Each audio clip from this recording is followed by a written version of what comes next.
ना सिर्फ इतना बल्कि आजकल न्यायपालिका में भी हमने भ्रष्टाचार की खबरें देखी हैं। हमने पढ़ी है किस तरीके से जस्टिस के घर से लाखों करोड़ों की संख्या में, करोड़ों की मात्रा में कैश बरामद होता है। और अब आईएएस अधिकारी और आरएएस अधिकारी जिसके कंधे पर चोरी की जांच करने का जिम्मा दिया हुआ है, वो खुद चोर निकल रहा है, खुद रिश्वत ले रहा है।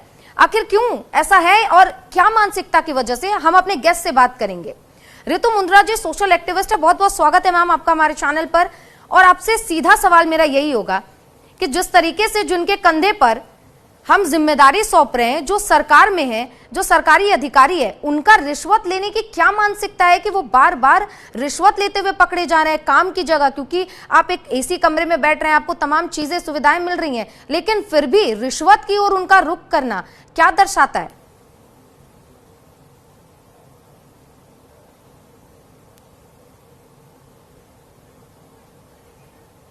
मैम शायद आप म्यूट हैं, आप खुद को अनम्यूट कर लीजिए पहले, आपकी आवाज नहीं आ रही।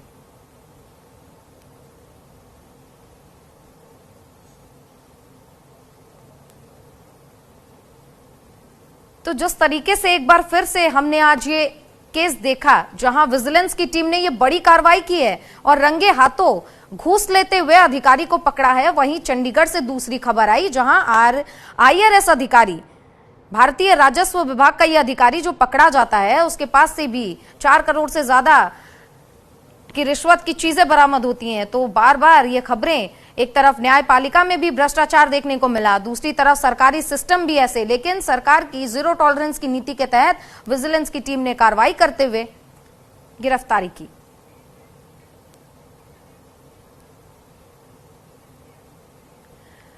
रितु जी, आपको मेरी आवाज आ रही है?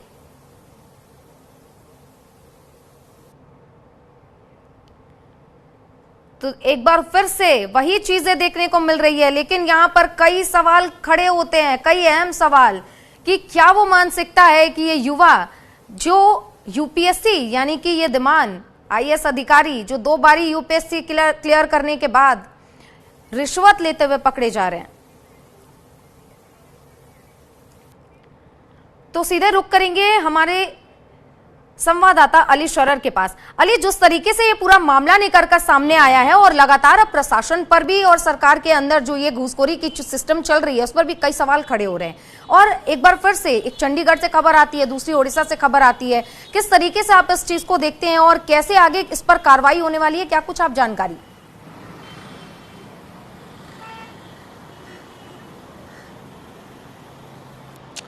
देखिए, अमित सिंघल के घर से जब मोटा सोना, कैश और चांदी बरामद होता है तो उसके बाद सीबीआई ने अपनी आगे का इन्वेस्टिगेशन शुरू किया है। लगातार उन तमाम लोगों को सर्च किया जा रहा है जो कि अमित सिंघल के टच में हैं, यानी कि चाहे वो अधिकारी हों, परिवार के लोग हों, क्योंकि ये भी इनपुट है सीबीआई के पास कि ऐसी तमाम प्रॉपर्टियां बेनाम जो अमित सिंघल ने लेके खरीद रखी हैं, वो पैसा कहाँ से आया, तमाम जांच अभी इसकी जारी है। लेकिन साथ के साथ जैसा भी आपने कहा कि न्यायाधीश भी, अगर बात की जाए पूरे भ्रष्टाचार के सिस्टम में, तो न्यायाधीश भी कहीं ना कहीं शामिल है, क्योंकि दिल्ली हाई कोर्ट के एक न्यायाधीश के यहाँ से अभी कुछ दिन पहले ही तमाम दर्शकों ने, देश के दर्शकों ने देखा था कि एक फायर सूचना की आती है कि आपके घर में आग लगी है, और फायर डिपार्टमेंट के लोग जब वहाँ पहुँचते हैं तो वहाँ लाखों का कैश जल गया था, जबकि करोड़ों का कैश वहाँ मौके पर मौजूद था। तो ऐसे तमाम मामले हैं देश में जो अलग अलग स्थानों से उठकर लगातार आते हैं। लगातार भ्रष्टाचार के आरोप में गिरफ्त अधिकारी सामने आते हैं, लेकिन उसके बावजूद भी मामले समाप्त नहीं हो रहे हैं। बड़ी बात यह है कि अब जनता किस पर विश्वास करे, क्योंकि जब आपका मामला किसी अधिकारी के सामने होगा तो ऐसे में आपको न्याय की उम्मीद कम इसलिए होगी क्योंकि दूसरी पार्टी से मिलकर, यानी कि आपकी विपक्षी पार्टी से मिलकर मोटे पैमाने पर पैसा वसूल कर वही अधिकारी उसके पक्ष में फैसला दे देगा। तो ऐसे में जनता किसकी तरफ जाए सुचित्रा, ये बड़ा सवाल है। और ऐसे तमाम मामले समय समय पर उजागर होते रहते हैं, चाहे वो आईएएस हो, आईआरएस हो, आईपीएस हो या पुलिस के तमाम ऐसे अधिकारी हों जो आए दिन रिश्वत लेते गिरफ्तार होते हैं। तो ऐसे मामलों पे सरकार को लगाम लगाने की जरूरत है, ऐसे सख्त उनके खिलाफ कानूनी कार्रवाई करने की जरूरत है कि आइंदा के लिए नजीर साबित हो जाए। नजीर इसलिए साबित हो जाए कि जो जितने भी अधिकारी फिलहाल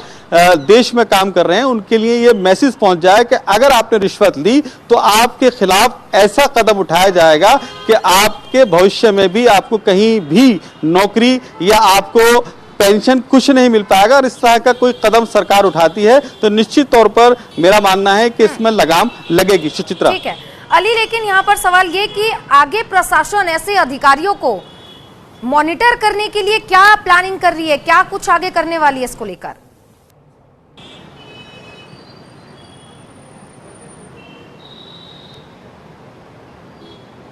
देखिए, जिस भी अधिकारी के खिलाफ किसी भी विजिलेंस की टीम या सीबीआई की टीम को जब कुछ जानकारी मिलती है, हालांकि सीबीआई ने अब लोगों को जागरूक करने के लिए बाकायदा लोगों के मोबाइल पर मैसेज भी आते हैं कि यदि आपसे किसी मामले में कोई अधिकारी रिश्वत मांगता है तो आप तत्काल प्रभाव से आप सीबीआई के अधिकारियों से संपर्क करें, जो कि मौके पर जाकर गिरफ्तार कर लें। अगर बात करें केंद्र सरकार की तो गृह मंत्रालय से सख्त आदेश हैं, सरकार से सख्त आदेश हैं कि ऐसे भ्रष्टाचारी अधिकारियों के खिलाफ सख्त से सख्त कार्रवाई की जाए, जिसके चलते सीबीआई, विजिलेंस, तमाम ऐसी टीमें हैं जो लगातार उन भ्रष्ट अधिकारियों को सर्च कर रही हैं। लेकिन बड़ी बात यह है कि जनता के लोगों को ही सामने निकल के आना पड़ेगा, जिसके बाद बड़ी कार्रवाई हो पाएगी। क्योंकि बंद कमरे में कौन अधिकारी किससे रिश्वत ले रहा है ये जब तक सामने नहीं आता, जब तक कि खुद पीड़ित ना बताए। जैसे कि अभी हाल ही में हुआ उड़ीसा के अंदर जो आईएएस के यहाँ से बड़े पैमाने पर पैसा बरामद हुआ, ये वही व्यापारी है जिसने शिकायत की थी विजिलेंस में। तो ऐसे में लोगों को बाहर आने की जरूरत है, जो भ्रष्टाचार में लिप्त अधिकारी हैं उनके खिलाफ शिकायत करने की जरूरत है। मेरे ख्याल में तभी ये पूरा मामला कहीं ना कहीं उजागर हो पाएगा और भ्रष्टाचार पर लगाम लग पाएगा। ठीक है अली, जिस तरीके से ये घूसखोरी का मामला एक बार फिर से सामने आया, आईएएस आईपीएस की जो पद होते हैं वो बहुत जिम्मेदार पद हैं। ऐसे में जनता में अविश्वास तो पैदा हुआ है, लेकिन ये एक बड़ा टास्क हो जाता है कि जनता में ये विश्वास वापस पैदा करना कि किस तरीके से आप एक सरकारी अफसर पर भरोसा करेंगे।